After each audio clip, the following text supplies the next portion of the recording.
Na mimi pia nataka kupatia changamoto all the parents who are here. Let us teach our children wawe watoto ambao wanaheshimu sheria. We have freedom of expression, freedom of speech is your constitutional right.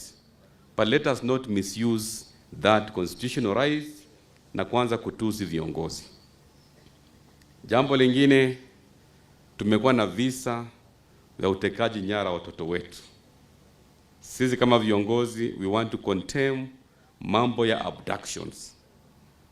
Na kitendawili ambacho tunauliza, which must be the responsibility wa wale ambao wanahusika na mambo ya uchunguzi, DCI, watutegulie kitendawili hawa vijana wetu wako wapi.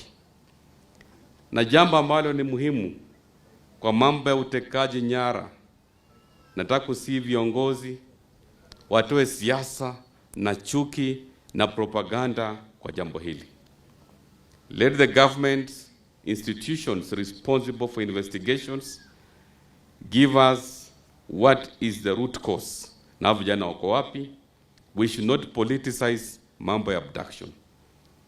Na mwisho kabisa, mimi kama kiongozi, mwenyekiti wa kamati ya fedha katika baraza la magovernors wote 47, nataka kuambia the chairperson of Commission of Revenue Allocation ya kwamba sisi kama governors wote tulikata kauli with the support of the Senate, tukasema the fourth formula of revenue allocation, no county should be disadvantaged.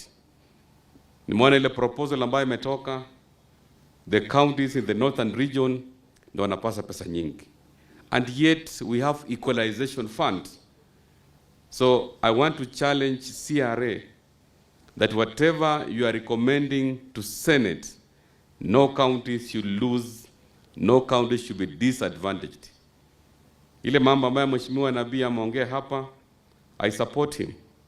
Najua kumekuwa na mikutano na commissioners na wale ndugu zetu wa kule juu, which may have influenced the proposal that is going to Senate. Senators, you are the defenders of devolution. Any proposal that is disadvantaging most of the counties must be rejected in total.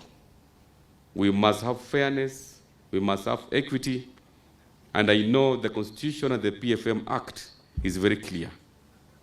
All our arid and semi-arid counties are compensated